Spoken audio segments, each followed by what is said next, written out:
Johnson versus Jeremy Corbyn. It was the first time the two leaders had faced off in a televised election debate, and members of the public were on hand to grill them. Both of you have promised that Brexit will be resolved in the next few months. But you're really telling us the truth? We certainly will come out on January the 31st because we have a deal that, as I say, is oven ready. It's ready to go. From Jeremy Corbyn, a less concise policy. We will, within 3 months, negotiate a credible leave option with the European Union, and within 6 months, put that to a referendum of the British people to decide. Are you going to campaign for leave or remain? I want to bring people together, therefore there will... It was a question Corbyn repeatedly refused to answer, and that could come back to haunt him at the polls.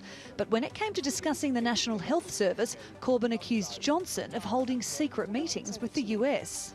Full market access for US products to our National Health Service. You're going to sell our National Health Service out to the United States. This is an absolute invention. It is completely untrue. Our NHS will never be for sale. There were accusations against Corbyn too, as the Labour leader addressed claims he'd allowed his party to become a cesspit of anti-Semitism. Anti-Semitism is an absolute evil and scourge within our society. Racism in any form is a scourge in our society.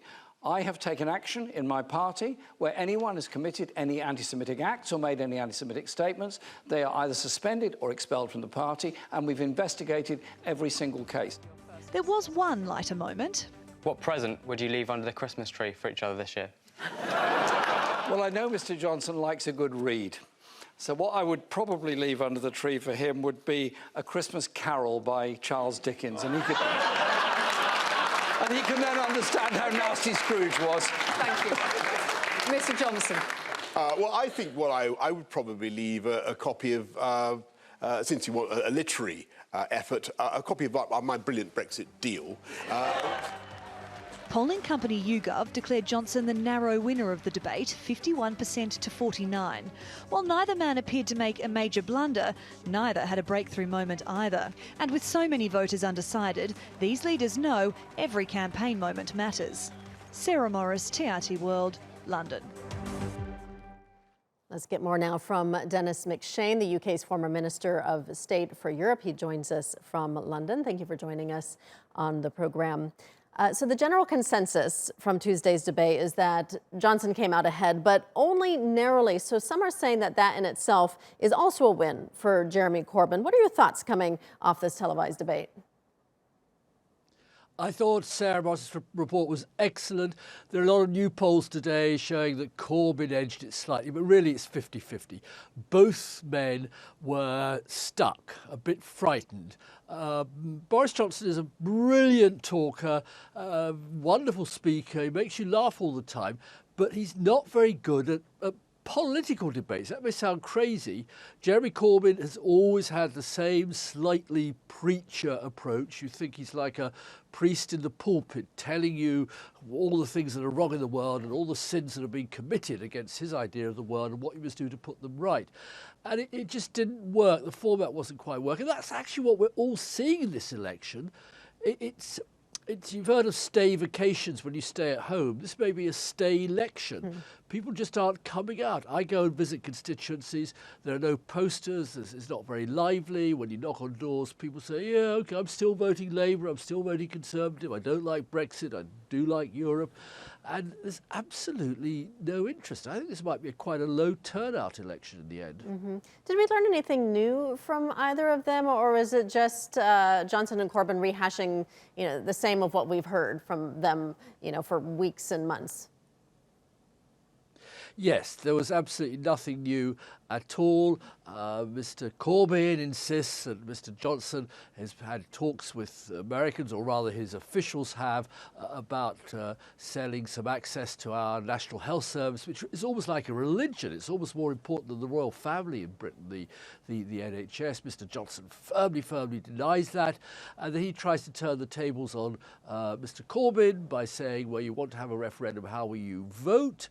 Mr. Corbyn won't fall for that one, because what you've got are nearly all the parties in Britain, the Scottish Nationalists, the Liberal Democrats, the Ulster Independent parties, the Welsh Nationalist Party, they're all saying the people of Britain should be allowed to vote again on this dreadful Brexit process.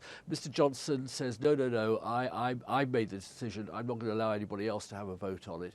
And there, Mr Corbyn stumbles a bit because really he's never, I've known him for 30, 40 years, Europe isn't his home territory, but the message is pretty clear.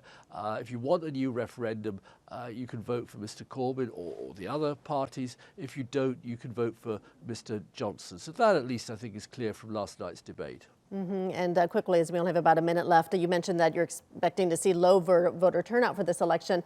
And we heard a bit of laughter directed at both men in Tuesday's debate, and not just over that question about the Christmas presents. Do you think people are fed up at this point at the state of politics in the UK and the deadlock over Brexit? Oh, massively. This is the third election in nearly just over 3 years. I mean, normally we have elections every 4 or 5 years. We're a very stable democracy. We elect a government, they get on with it for 4 or 5 years, and the governments of the last 4 years haven't been able to achieve anything. So, it's a hard job being a Prime Minister, a hard job being a leader of the opposition, but nobody would say that either of these two men are Jose Mourinho or Pep Guardiola, great champion leaders. They're politicians, they're the ones their parties have chosen, but the country, I think, would love to have none of the above at the moment, but you can't in elections simply say, I don't want anybody to be the Prime Minister. Somebody has to do it. Yeah, someone has to do it. Okay, we'll leave it there. Denis McShane, former Minister of State for Europe. Thank you.